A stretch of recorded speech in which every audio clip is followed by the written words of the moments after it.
भाभी, भाभी, क्या हुआ आपको? सर दर्द कर रहा है क्या? मैं दवा दूं? तुम्हें किसने बुलाया? अभी आप दीदी को बुला रहे थे ना, इसलिए मैं आ गई। क्या हुआ आपको? भाभी, अरे देवर जी, मेरे बिना आपको चैन नहीं है क्या? बोलिए क्या हुआ? भाभी देखिए ना, बहुत सर में दर्द है।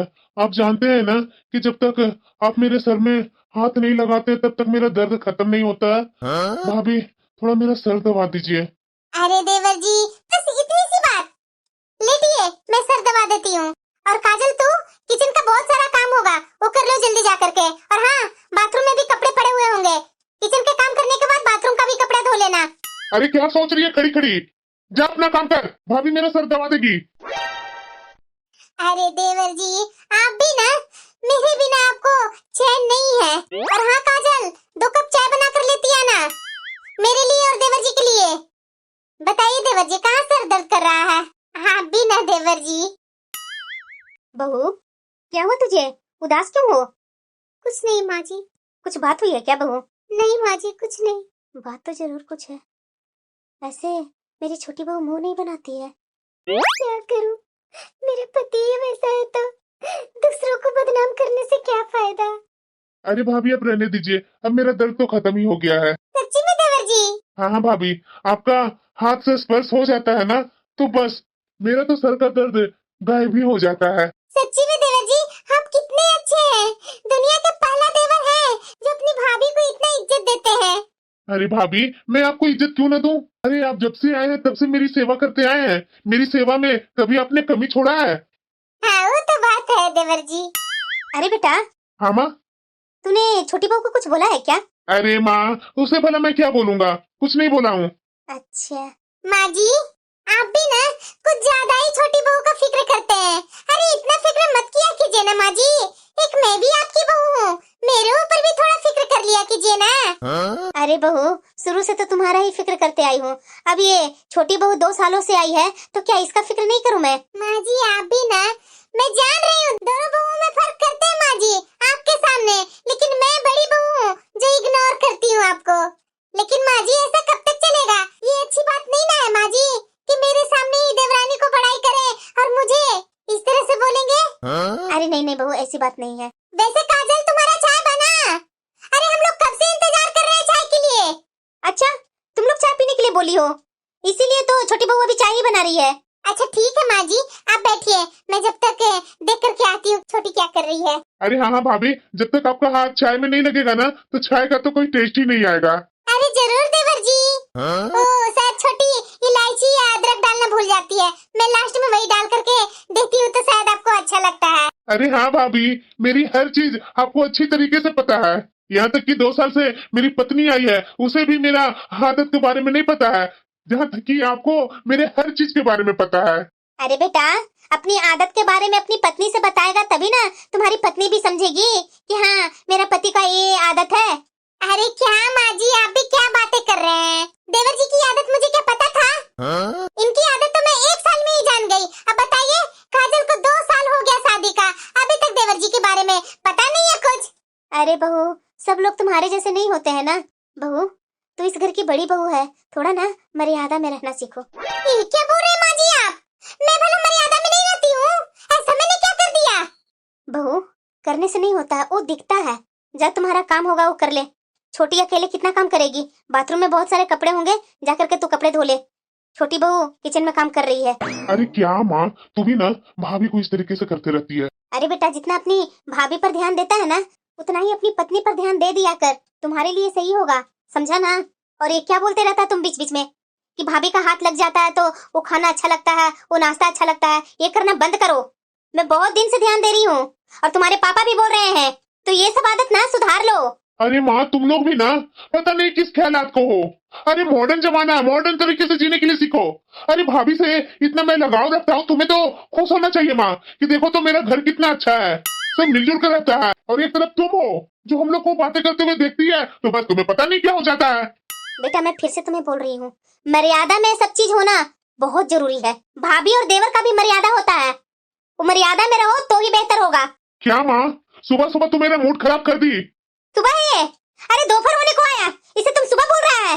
अरे जा दुकान पर, यहाँ बैठ करके नौटंकी मत कर। पापा अकेले कितने दुकान सही में माँ, तो पता नहीं तो मेरा साथ कभी क्यों नहीं देती है। तू सही रहेगा ना बेटा तो मैं जरूर तुम्हारा साथ दूंगी। जा पहले दुकान पर जा। चैन से चाय भी नहीं पीने दी माँ। चाय पिएगा देवर भाभी बैठकर। अरे आ गए आप, खाना यहीं पर लाओ, ये सबके साथ में बैठकर खाएंगे। सही में इसका चेहरा देख करके ना मेरा मन ही बुझ जाता है। क्यों शादी कर ली मैंने इससे। कुछ बताया नहीं, यही खाना ले आऊं क्या? तुझसे किसने बोल दिया कि मैं यही खाऊंगा? मैं सबके साथ में खाऊंगा। आप हमेशा मेरे से इस तरह से चिड़े चिड़े क्यों रहते हैं? अच्छा से बात क्यों नहीं करते हैं? आप हमेशा अपनी भाभी के साथ इतने अच्छे से बोलते हैं और जब भी मेरे पास आप आते हैं तो इस तरह से मुंह बना लेते हैं। आखिरकार मेरे साथ आप ऐसा क्यों करते हैं? आखिरकार मैं आपकी पत्नी हूँ। तू और मेरी पत्नी अपना रंग रूप देखी है कि कैसी लगती है? अरे कोई इतना काला कैसे हो सकता है? अपनी बदसूरत बेटी को तुम्हारे माँ बाप मेरे सर पर मर दिए। आप ऐसा क्यों बोल रहे हैं?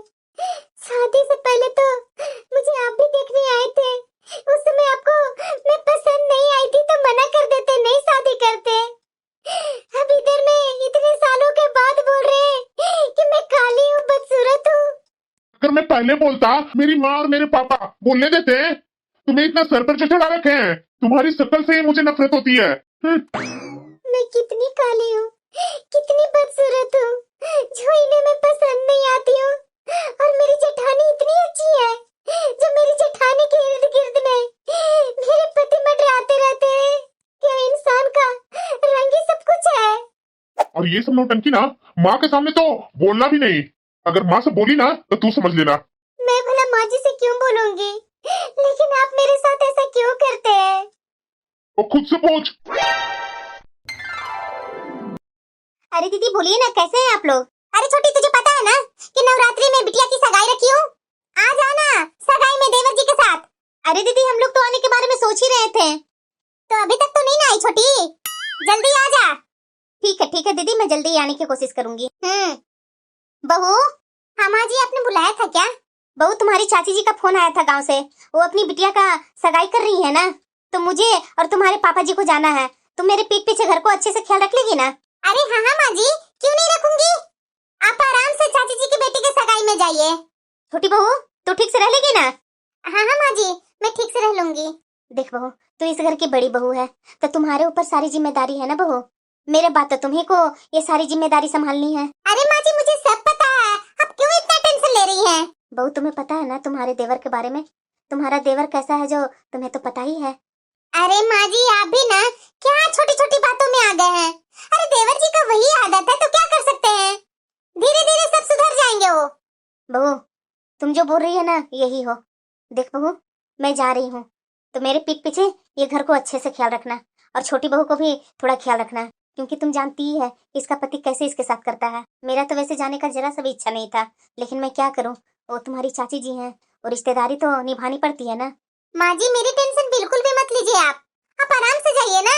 ठीक है बहू, तू जो बोल रही है इतना खुश होकर के तो मैं भी आराम से जाऊंगी गांव, और ज्यादा दिन नहीं रुकूंगी बहू, बस सगाई होगी दूसरे दिन मैं आ जाऊंगी। जी माँ जी।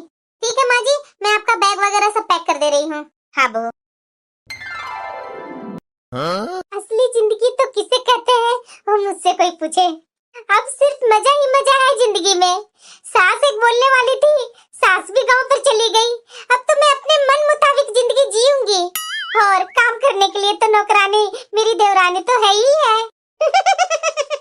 अरे पूनम ऑफिस के लिए लेट हो रहा है, नाश्ता वगैरह कब बनाएगी? अभी उठ रही है? अरे आप भी ना मेरी खुशियाँ देख नहीं पाते हैं। अरे उतना काम ही क्या है, दोपहर के बाद वाला काम मैं करती हूँ, नाश्ता वगैरह छोटी बना ही रही है, तो मुझ पर आप क्यों चिल्ला रहे हैं? देखो पूनम, दोपहर के बाद मुझे भी पता है कि कोई काम नहीं होता है, नौटंकी मेरे पास मत किया कर। घर में एक तुम्हारी छोटी देवरानी है, उसको दिन रात काम करवाएगी और तू यहाँ आराम करेगी। मुझे सब माँ बता करके गई है। चुपचाप से मेरे लिए नाश्ता तू बनाकर लेकर आ। भगवान, मैं तो सोची भी नहीं थी कि माँ जी ये सब नौटंकी करके गए हैं। अरे ये पति भी मेरी सास के बराबर में हो गए। सुनाई दे रहा है? मैं छोटी के हाथ का बना हुआ खाना नहीं खाऊंगा, तुम्हारे हाथ का बना हुआ खाऊंगा। अरे मेरे से इतना क्या दुश्मनी है आपको जो मेरे हाथ से ही खाना है? अरे मैं पहले से कर थक गई, अब घर में छोटी देवरानी मेरी आ गई है, वो किचन का बागडोर नहीं संभाल सकती है, बाकी का काम तो मैं करती ही हूँ। वो सब मैं नहीं जानता हूँ, मैं खाऊंगा तो तुम्हारे हाथ का खाना खाऊंगा, समझी ना? अरे कैसा पति है। मैं खाना बनाऊंगी ना तो सिर्फ इनके लिए ही बनाऊंगी। 2 पराठा सेक लेती हूँ और थोड़ी सी ही सब्जी बनाऊंगी। ये मेरी देवरानी किस लिए है, आराम करेगी क्या? और वैसे भी माँ जी पापा जी यहाँ से चले गए, घर में लोग ही कितने हैं खाने वाले। एक मेरे पति मुझे आराम करते हुए देख नहीं सहा रहे हैं। पता नहीं मेरी सास मेरे पति को क्या सिखा करके गई है। अब हो गया, अब काम करेगी तो काजल ही करेगी, मैं क्यों करूं? देवर जी इधर ही आ रहे हैं, अच्छा मौका मिल गया मुझे। अरे भाभी आप किचन में नाश्ता बना रहे हैं क्या? भाभी मेरे लिए भी 2 पराठा सेक दीजिएगा। अरे क्या देवर जी, मैं आखिरकार कितना काम करूं? क्या? अरे देवर जी आप समझते क्यों नहीं है? जब से माँ जी यहाँ से गए हैं ना, तब से ये मेरी देवरानी तो आलसी हो गई है, ये काम नहीं करती है। बताइए जरा, नहीं काम कर रही है तो उसके जगह पर मैं कर रही हूँ कि आखिरकार ये घर मेरा है तो मुझे ही करना बनता है ना। सुबह से उठ करके जो कामों में लगी हुई हूँ, जो लगी हुई हूँ। काजल कहाँ है भाभी? अरे देवर जी मैं क्या जानूं, मैं तो सुबह से जो उठी हुई हूँ कामों में ही लगी हुई हूँ, मुझे क्या पता, वो आप ना जानेंगे। काजल अब मजा आएगा, मेरा दिमाग अच्छा जगह चलता है। चलो जल्दी जल्दी इनको नाश्ता करवा करके ऑफिस भेज देती हूँ, और काजल डांट सुनेगी तो मैं सुनूंगी तो मेरा कलेजा आनंद होगा। यहाँ भी नहीं है। काजल हाँ क्या हुआ, कुछ काम है क्या? बदतमीज, तुम्हें शर्म नहीं आ रही है? क्या हुआ? क्या हुआ तू मुझे बोल रही है? तुम्हें दिखाई नहीं दे रहा है? भाभी वहाँ कामों में लगी हुई है और तू यहाँ आराम कर रही है। नहीं नहीं, मैं कपड़े धो रही थी, बैठी कहाँ थी, और उसके बाद नाश्ता भी बना करके आई हूँ। बदतमीज, एक तो काम नहीं करती है और ऊपर से मुंह लगाती है। माँ चली गई है तो क्या तुम्हारा पूरा राज हो गया? एक काम नहीं करेगी, सारा काम भाभी पर छोड़ देगी। आगे से काजल, मैं तुम्हें आराम करते हुए देखा ना और भाभी को कोई काम करते हुए देखा ना तो तुम्हारा खैर नहीं। अब खड़ी खड़ी मुंह क्या देख रही है? जा रही है किचन में काम कर रही है। अरे अरे देवर जी, हाँ भाभी बोलिए ना। इतना भी गुस्सा इस पर मत होइए देवर जी, कहीं ऐसा न हो जाए कि ये काजल माँ जी के पास फोन करके बता दे कि माँ जी आपके जाने के बाद आपका बेटा मेरे साथ ऐसा ऐसा बर्ताव कर रहे हैं। इसकी इतनी हिम्मत नहीं है भाभी कि ये माँ के पास फोन करके शिकायत करेगी हमारी। शायद देवर जी अगर आपका डर होगा तो नहीं शिकायत करेगी। वैसे देवर जी इतना गुस्सा क्यों है? चलिए चलिए चाय बनाकर लाती हूँ मैं। ठीक है भाभी, आपकी हाथ का चाय ना मुझे बहुत ही अच्छा लगता है। अरे हाँ देवर जी चलिए चलिए, चलो अब मजा आ रहा है। अरे काजल जल्दी जल्दी हाथ चलाना, और हाँ गर्मा गर्म 2 कप कॉफी बना दे। जी दीदी, और थोड़ा जल्दी कर। देवर जी कहीं जा रहे हैं क्या? हाँ भाभी वो दुकान जा रहा हूँ। आपको कुछ काम था क्या? हाँ देवर जी, मेरा ना कुछ मेकअप का सामान खत्म हो गया था तो मैं लाने के लिए सोच रही थी। आप जा रहे हैं तो साथ में मैं भी चलूं क्या? अरे हाँ भाभी, इसमें भी पूछने वाली बात है, मेकअप का सामान ही खत्म हुआ है ना, चलिए मैं खरीद देता हूँ। हाँ ठीक है देवर जी। बहुत गलत हो रहा है, काश माँ जी यहाँ रहती, माँ जी यहाँ रहती थी तो इतना मुझे दिक्कत नहीं होती थी। माँ जी के जाने के बाद ये मेरी जेठानी और मेरे पति कैसे कैसे मेरे साथ व्यवहार कर रहे जो मैं ही जानती हूँ। माँ जी को यहाँ से जाने के बाद ये तो मेरे ऊपर हाथ भी उठाने लगे हैं। मैं कितना बर्दाश्त करूं, दिन रात अपने भाभी के चक्कर में पड़े रहते हैं। मैं ये बात अपने मायके में भी नहीं बोल सकती, मैं करूं तो क्या करूं? अगर मायके में बोलूंगी तो मेरी माँ बहुत परेशान हो जाएगी। एक मेरी माँ ही तो बची हुई है, भाई भाभी किसकी हुई है? काजल, कहाँ हो काजल? ये तो यहाँ आराम कर रही है। काजल, सारा काम पड़ा हुआ है और तू यहाँ आराम कर रही है। दीदी मेरी तबीयत ठीक नहीं लग रही है, इसलिए मैं थोड़ा लेट गई। अब तुम्हारा नखरा चालू हो गया, मैं कुछ नहीं जानती हूँ, जा करके काम कर, बहुत सारे काम पड़े हुए हैं, मेरे बस की बात नहीं है उतना काम। दीदी मेरी तबीयत ठीक नहीं लग रही है, जब ठीक हो जाएगी ना तो मैं कर लूंगी, ये ऐसे नहीं सुधरेगी। भाभी भाभी, क्या हुआ देवर जी? अरे भाभी आप किचन में क्या कर रहे हैं? चलिए यहाँ से, काजल कर लेगी ना काम, आप क्यों परेशान हो रहे हैं? अरे देवर जी, अब आपकी पत्नी ना तरह तरह के बहाने बनाने लगी है, वो काम क्या करेगी देवर जी? ये क्या बोल रहे हैं भाभी आप? मैं क्या झूठ बोल रही हूँ देवर जी? पता है आज आपकी महारानी आराम से सो रही है बेड पर, जब मैं बोलने गई तो बोलती है कि मेरी तबीयत ठीक नहीं है,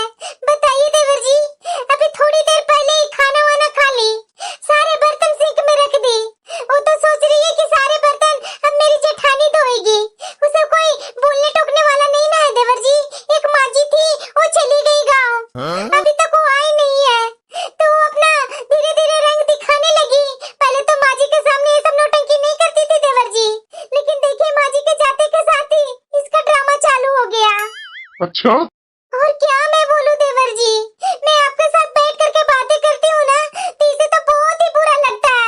याद है 2-3 दिन पहले मैं आपके साथ बाजार गई थी कुछ सामान लेने के लिए, ये घर में आई ना तो काजल तो मुंह बना करके बैठी हुई थी, जरा सा पूछने तक नहीं आई कि दीदी आपने क्या क्या लिया। मैं तो मानूंगी यही ना देवर जी कि उसके मन में मेरे प्रति गुस्सा है, क्योंकि मैं आपके साथ बाजार जा करके सारे सामान खरीद करके लाई हूँ, इसलिए तो शायद उसे गुस्सा लग रहा होगा, मेरे पति का पैसा खर्च करवा रही है। बताइए देवर जी, हमारे घर में तो ऐसा कभी नहीं था ना, मेरा तुम्हारा तो नहीं होता था, लेकिन ये काजल के आने के बाद तो अब मेरा तेरा होने लगा है देवर जी। मैं एक थी जो घर को जोड़ करके चलती थी, लेकिन ये काजल, मुझे तो लगता है कि ये जल्दी घर में अलगाव करवाएगी। जब मैं उसे कुछ समझाने जाती हूँ तो मेरे से वो उल्टा जवाब लगाने लगती है। मुझे तो डर है देवर जी कि कल को आपका भी बातें नहीं मानेगी। काजल, अब चलो लड़ाई देखने। ये काम नहीं कर रही थी महारानी, अब उसे घर का सारा काम करवाऊंगी। काजल, उठ यहाँ से। क्या हुआ आपको? बेशरम कहीं का, तू यहाँ बेड पर आराम कर रही है और मेरी भाभी वहाँ काम कर रही है किचन में। समझ में आया तुझे? आखिरकार किया मैंने क्या, जो आप मेरे साथ ऐसा कर रहे हैं? क्या नहीं किया तूने? वो तुम्हारा ड्रामा चालू हो गया है ना माँ के जाते के साथ। मेरी तबीयत खराब है, तभी तो मैं लेटी हुई थी ना, मैं जानबूझ करके थोड़ी ना लेटी हुई थी। इतने दिनों से माँ जी गए हैं, घर का सारा काम तो मैं ही कर रही हूँ, मुझे आप बदनाम क्यों कर रहे हैं? ज्यादा मेरे पास ड्रामा मत कर, समझी ना? बहुत तुम्हारी तबीयत खराब होने लगी। खाते समय तुम्हें तबीयत खराब नहीं होती है और काम करते समय तुम्हें तबीयत खराब होने लगती है। अरे कैसे पति है आप, पत्नी के खाने के लेकर के भी आप मुझे सुनाते हैं। अरे मैं इस घर में रहती हूँ तो क्या खाना कहीं और खाने जाऊँ? आप मेरे पति हैं, कोई पति अपनी पत्नी के साथ भला इस तरीके का व्यवहार करता है? अरे काजल, ऐसा तुम्हारे पति ने क्या कर दिया जो तुम देवर जी को इतना सुना रही है? अरे तू काम नहीं कर रही थी तो देवर जी तुम्हें बोल नहीं सकते हैं, डांट नहीं सकते हैं? अरे तुम्हारा पति है, ये नहीं तुम्हें डांटेंगे तो कोई और कौन डांटेगा तुम्हें? सास तो है नहीं घर में और मैं कुछ बोलूंगी तो मैं भाई जेठानी हूँ। दीदी बस कीजिए, हम लोग को बीच में लड़ाई लगवाना। दीदी आप बताइए, मैंने आपका क्या बिगाड़ा है जो हमेशा अपने देवर से मुझे मार खिलवाते हैं, हमेशा देवर से शिकायतें करके मुझे तरह तरह की डांटें सुनवाते हैं। अरे बस कीजिए दीदी, आप भी तो एक औरत है ना, मैं कभी भैया से आपके बारे में कुछ बोलती हूँ नहीं ना? देवर जी देखिए आपके सामने क्या क्या बोल रही है, अब बताइए, मुझे बदनाम कर रही है देवर जी, मैं आपको इसके खिलाफ भड़काती हूँ क्या? कभी देखा है आपने? देवर जी इसलिए मैं आपके साथ बात नहीं करना चाहती थी, लेकिन आप ना मेरे पास क्यों आते थे मेरे से बात करने के लिए? बताइए देवर जी, आज मुझे ये बदनाम कर रही है कि मैं आपको इसके खिलाफ भड़काती थी, कल को माँ जी आएंगी तो माँ जी के सामने ये कितना आग लगाएगी। छी छोटी, मैं तो तुम्हें कभी सोची नहीं थी, तू इतना गिर गई है। अरे दीदी इतना मत बोलिए ना, कितना झूठ बोलेंगे, कितना अपने देवर को भड़काएंगे। काजल, बिल्कुल चुप। अभी तो तुम्हें बेड से उतार करके नीचे फेंका हूँ ना, आगे अगर कुछ बोली ना तो घर से बाहर करूंगा। देख रहे हैं ना दीदी, ये क्या कर रहे हैं? आपको जरा सा भी दया नहीं आ रही है? आपकी मैं पत्नी हूँ, रात से ही बुखार लगा हुआ था, आप मुझे नहीं समझेंगे तो और कौन समझेगा? अरे काजल किस तरीके की बातें कर रही है तुम? तुम्हें रात से तबीयत खराब थी, सुबह तो उठ करके नाश्ता खाना सब बनाई है, नाश्ता भी करी है। अरे मुझे सब पता है, तू ना अब मुझे बदनाम करना चाह रही है। अरे बस कीजिए दीदी, मैं आपकी देवरानी हूँ, कोई और नहीं हूँ जो इस तरीके से मेरे साथ बिहेव कर रहे हैं। और मैं आपको क्या बोलूँ, जब मेरा पति मेरे साथ नहीं है तो मैं आपको बोल करके क्या कर सकती हूँ? और आप सुन लीजिए कि आप जो अपनी भाभी के बातों में आकर के मुझ पर अत्याचार करते आ रहे हैं ना, बहुत गलत कर रहे हैं, एक दिन आप पछताएंगे। ये अपनी भाभी के चक्कर में आकर के मुझे पीटते हैं ना, बहुत गलत कर रहे हैं आप। मैं भाभी के चक्कर में आकर के पीटता हूँ, ये बोलना बंद करो, समझी ना? अरे जब से मैं आई हूँ ना, तब से मैं आपको देख रही हूँ। भाभी ये कर दीजिए, भाभी वो कर दीजिए, सारा काम मैं करती हूँ और आप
बहुत हो गया काजल। अरे देवर जी देख लीजिए, मैंने कभी सोची थी इस काजल के मन में इतना बुरा बुरा मेरे खिलाफ भरा हुआ है। बताइए तो सरेआम मुझे आपके साथ है बदनाम कर रही है देवर जी। बताइए आपका भैया जानेंगे तो क्या होगा। ये तो मुझे इस घर से निकलवाने के लिए तरह तरह की बातें बोल रही है देवर जी। तू ऐसे नहीं मानेगी, निकल मेरे घर से। अरे देवर जी ऐसे क्यों कर रहे हैं? अगर पास पड़ोस वाले सब जानेंगे तो क्या कहेंगे सब? मुझे पास पड़ोस वाले से कोई मतलब नहीं है भाभी। बहू, माँ, माँ जी आ गए। ये क्या है बहू? मुझे समझ में आ रहा। राघव, तूने बहू को घर से बाहर निकाला, तुम्हें शर्म नहीं आती है? ये क्या हाल बना दिया है इसका? माँ, इसका तो बहुत मुंह चल रहा था, तभी मुझे इसका औकात दिखाना पड़ा। औकात दिखाना पड़ा तुझे? तुम्हें शर्म नहीं आई? ये कौन है तुम्हारी? तुम्हारी पत्नी है। कोई पत्नी के साथ इस तरीके से व्यवहार करता है? माँ, अपनी बहू से पूछी नहीं कि तुम्हारी बहू ने मुझ पर कैसे गंदे गंदे आरोप लगा रही थी? क्या आरोप लगा रही थी? जरा मैं भी तो सुनूं। अरे माँ, मैं आपको क्या बोलूं? ये मुझे बोलती है कि मेरा भाभी के साथ चक्कर चल रहा है। हाँ तो गलत क्या बोला इसने? मैं भी तो कई बार तुम्हें बड़ी बहू के साथ देखी हूँ। तुम्हें मैंने कितनी बार समझाने की कोशिश की, समझा तूने? क्या मेरी छोटी बहू ने बोला? जो बोला सही बोला। हे भगवान, ये माँ जी कैसे आ गई? मुझे पता होता तो मैं देवर को इस तरह से भड़काती ही नहीं। अरे इस घर में ये शादी करके आई है, जैसे बड़ी बहू इस घर में शादी करके आई है ना, वैसे ही मेरी छोटी बहू भी आई है। माँ जी रहने दीजिए माँ जी, बहुत हो गया। अब मैं इस घर में नहीं रहूंगी माँ जी। मैं अपना मायके जा रही हूँ माँ जी। जहाँ मेरा इज्जत मान सम्मान ना हो, वहाँ रह करके क्या करूंगी माँ जी। बहू, ये तुम्हारा पति तुम्हारे लायक ही नहीं है जो तुम्हारा ये मान सम्मान करेगा। और तू अपने आप को पति बोलता है? अरे पति के नाम पर तो धब्बा है धब्बा। क्या इसमें कमी है? जरा बताना। सांवली लगती है ना, नैन नक्शा कुछ गलत है नहीं। क्या इसमें खराबी तुम्हें दिखता है? और तू जो बड़ी बहू के साथ नौटंकी करते रहता है, उसका क्या? बताना। बड़ी बहू, यही तेरे ऊपर जिम्मेदारी छोड़ करके गई थी मैं, ये घर में नौटंकी करने के लिए। अरे मैंने तुम्हें जाते समय कितने अच्छे से समझाई थी कि घर को संभालना, मैं कुछ ही दिनों में आऊंगी। मेरे जाने के बाद ये तुमने पूरा रायता फैला दी। मैं शर्म नहीं आई? अरे मेरा बड़ा बेटा ये सब के बारे में जानता नहीं है। जिस दिन मेरा बड़ा बेटा जानेगा ना तो उसके दिल पर क्या बीतेगी। माँ, क्या मैं नहीं जानता हूँ? जरा मुझे भी तो बता इसके बारे में। अरे बेटा तू नहीं जानता था ना, मैं दबा के रखी थी ये बातें कि कहीं मेरे घर में दरार न पैदा हो जाए। तुम्हारी पत्नी और तुम्हारा छोटा भाई दोनों एक दूसरे के साथ ऐसे रहते हैं ना, जैसे लगता है कि लैला मजनू है। क्या? हाँ, मैंने बड़ी बहू को कितना दबाई, कितना धमकाई, दोनों को धमकाई हूँ अपने रिश्तों को मर्यादा में रहना, लेकिन ये दोनों नहीं माने। आज देखो, आज छोटी बहू को घर से ये लोग बाहर निकाल रहे थे। छोटी बहू का हालत देखो, इसने क्या किया है। काजल, तुम मुझे बताएगी सच सच? बता, क्या हुआ तुम्हारे साथ? भैया मेरी तबीयत खराब थी, मैं सोई हुई थी अपने रूम में। जेठानी जी आकर के मुझे 10 बातें सुना करके और फिर आपके भाई आकर के मुझे बेड से नीचे पटक दिए और घसीटते हुए मुझे बाहर फेंक दिए कि तुम यहाँ नहीं रहेगी। क्या? हाँ भैया, आपके भाई मुझे कभी भी लगाते नहीं है, कभी भी मुझे इज्जत नहीं देते, क्योंकि मैं काली हूँ ना, बदसूरत हूँ ना, और दीदी सुंदर है, गोरी है, इसलिए ये भाभी के पीछे हमेशा दीवाना रहते हैं। हमेशा भाभी ये कर दीजिए, वो कर दीजिए। मैं ये सब देख देख करके टूट गई हूँ भैया। मुझे अब इस घर में नहीं रहना है। मेरे पति मेरे साथ धोखा दिए, मुझे नहीं पता था कि ऐसा हो सकता है। अरे मुझे पता रहता तो मैं यहाँ आती ही नहीं। आप लोग ही तो आए थे मुझे पसंद करने, आपका भाई को पसंद मैं नहीं थी तो क्यों किए शादी, क्यों मेरा जिंदगी बर्बाद किए। जब से मैं इस घर में आई हूँ तब से आपका भाई हमेशा मुझसे बदतमीजियाँ किए हैं और साथ में मेरी जेठानी भी उसका बहुत फायदा उठाई। पूनम, मेरे पीठ पीछे ये सब चल रहा था? नहीं नहीं, आपको कोई गलतफहमी हो गई है। गलतफहमी? और मुझे शर्म नहीं आती है तुझे? मेरे पीठ पीछे ये सब कर रही है, और वो भी मेरे ही घर में। और राघव, कैसा भाई है तू? अरे तुम्हें थोड़ा सा भी लज्जा नहीं आई? ये तुम्हारी भाभी थी। अरे राघव, तू तो इतना बड़ा हो गया, मैं तो तुम्हें कुछ बोल ही नहीं सकता हूँ।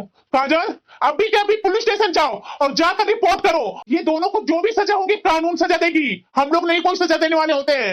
वो तुम्हारा जेठ बिल्कुल सही बोल रहा है, मैं भी तुम्हारे साथ हूँ। मैं भी थक गई हूँ। मैं अपना बेटा का ये करतूत देख देख करके मैं बहुत संभालने की कोशिश की, लेकिन ये नहीं संभला। मैं तुम्हें बोल रही हूँ, जा पुलिस स्टेशन में केस दर्ज कर।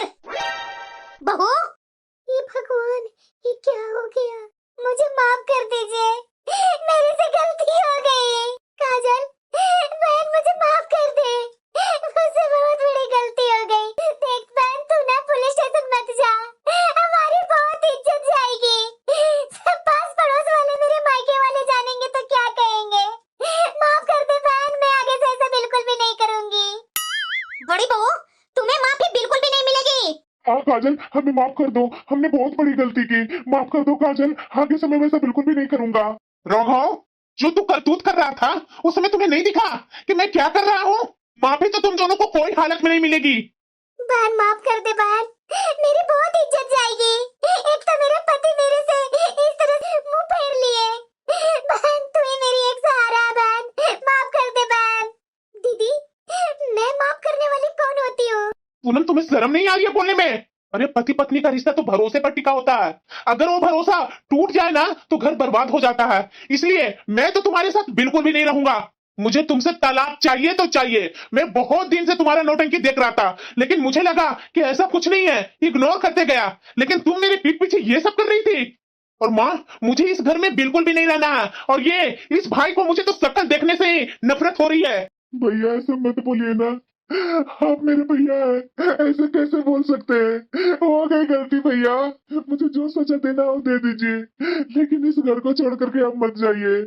राघव, तुम्हें अब समझ में आ रही है? हो गया ना मेरा घर बर्बाद। मैं यही के कारण हमेशा डरती थी, और वही हुआ। तूने जो किया है ना, उसकी तो सजा तुझे मिलनी ही चाहिए। अरे पति का सबसे बड़ा धर्म है अपनी पत्नी की रक्षा करना और सम्मान करना होता है, ना कि दूसरे के बहकावे में आकर उस पर अत्याचार करना। अगर घर की बहू को घर से निकाल दिया जाए ना, तो घर की लक्ष्मी और शांति दोनों चली जाती है। और बहू, तुझे मैं बोल रही हूँ, गलत के सामने चुप रहना भी उतना ही बड़ा अपराध है जितना गलत करना। इसलिए अत्याचार अपनी हद पार कर लेना तो औरत को चुप रहने के बजाय आवाज उठानी चाहिए, कानून का सहारा लेना चाहिए। न्याय तभी मिलती है जब अन्याय के खिलाफ कदम उठाया जाए। तो बहू, अगर तू पुलिस स्टेशन नहीं जा रही है ना, तो फोन कर और पुलिस को बुला यहाँ। माँ, ये क्या करेगी माँ? अपने ही बेटे को जेल भिजवाएगी माँ? माँ जी, मैं आपकी बहू हूँ ना, इस घर की इज्जत हो, मुझे मत भेजिए जेल। उस समय नहीं सोची थी जब छोटी बहू पर अत्याचार दोनों मिलकर के कर रही थी? तो माँ, गलती हो गई ना, नहीं करूंगा वैसा, मैं माफी मांग रहा हूँ माँ। मैं भाभी की तरफ आगे से कभी देखूंगा भी नहीं माँ। ओए हेलो, कहाँ जा रहे हो? मैडम, ये मेरा पति है जो मुझे मार पीट कर घर से बाहर निकाल दिया, और वो भी अपनी भाभी के सीट पर। क्या ये सच बोल रही है? हाँ मैडम, मेरी बहू बिल्कुल सच बोल रही है, मैंने अपने आंखों से देखा है। ये औरत घर का चैन बर्बाद कर दी और मेरे बेटे को बहका करके उसकी पत्नी से अलग करवा दी। आप बिल्कुल घबराइए मत, सख्त कार्रवाई करूंगी। आप दोनों घरेलू हिंसा, मानसिक प्रताड़ना का केस दर्ज किया गया है, थाने चलना होगा आप लोग को। नहीं नहीं मैडम जी, ये सब गलतफहमी है, मैंने गुस्से में गलती कर दी, मैंने कुछ नहीं किया, ये सब तो मुझे फंसाने की साजिश है। अरे चुप करो, सच सबको पता है। बहू पर हाथ उठाने का अंजाम अब तुम्हें भुगतना ही पड़ेगा। ये देवर जी, ये सब तो मेरे ऊपर ही डाल दिए, मैं कितनी गलती कर दी। अब तो मुझे जेल जाना होगा। ये घर वाले तो मेरे सब खिलाफ हो गए, न मेरे पति साथ में है न मेरी सास, और ये मेरा देवर, मेरा तो फायदा उठाया ये देवर। मैडम जी, मुझे माफ कर दीजिए, मैं कुछ देर के लिए बहकावे में आ गई थी। ये देवर जी तो मुझे ही फंसा रहे हैं मैडम जी, मैंने थोड़ी ना इन्हें इनके पत्नी को बोली थी मारने के लिए, ये तो खुद मारते थे मैडम जी। मुझे क्यों फंसा रहे हैं? मेरा ससुराल है ना मैडम जी, ना मेरे यहाँ सास साथ दे रही है ना मेरा पति साथ दे रहे हैं। देवर ने मेरा फायदा उठाया मैडम जी, प्लीज मैडम जी माफ कर दीजिए, आगे से ऐसा बिल्कुल भी नहीं करूंगी। मैडम जी, मुझे आप माफ कर दीजिए, मैंने गलती की है, मुझे समझ में नहीं आया कि सच्चाई क्या है और बहकावे में आ गया। काजल, मुझे माफ कर दो काजल, मैं तुम्हारा पति हूँ। मैं तुम्हें समझ नहीं पाया, लेकिन अब मुझे समझ में आ रहा है, मुझे तुम पर इस तरह से अत्याचार नहीं करना चाहिए था। माफ कर दो काजल, मैं आगे से ऐसा बिल्कुल भी नहीं करूंगा काजल। अगर आपने मुझे अपमानित किया होता ना तो मैं सह लेती, लेकिन मारपीट के घर से निकालना ये कभी बर्दाश्त नहीं कर सकती। काजल मैं तुमसे बोल रहा हूँ ना, आगे से ऐसा नहीं करूंगा। माफ कर दो काजल, मुझे मेरी गलती का एहसास हो गया। मैडम जी, माफ कर दीजिए मैडम जी। मैडम जी, मुझे माफ कर दीजिए, मैं बिल्कुल आगे से ऐसा नहीं करूंगा।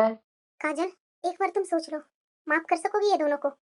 गलती तो मैं आपके साथ भी की, मुझे माफ कर दीजिए, लेकिन मुझे जेल नहीं जाना है। मुझे माफ कर दीजिए, आगे से मैं पक्का आपको बोलती कोई गलती नहीं करूंगी। मुझे तो लगता है ना कि ये दोनों माफी मांग रहे हैं, तो एक बार माफ करने में ही भलाई है। क्योंकि काजल, अगर तुम केस करेगी, इससे तलाक लोगी, तो सिर्फ तुम्हारा और इसका और साथ में तुम्हारी जेठानी का और तुम्हारा जेठ का घर बर्बाद होगा। अगर ये लोग समझौता करने पर तैयार हो गए हैं तो एक बार मौका दे दो। अगर ये लोग तब भी नहीं सुधरे ना तो उसके बाद मैं कार्रवाई करूंगी। मैडम जी माफ कर दीजिए।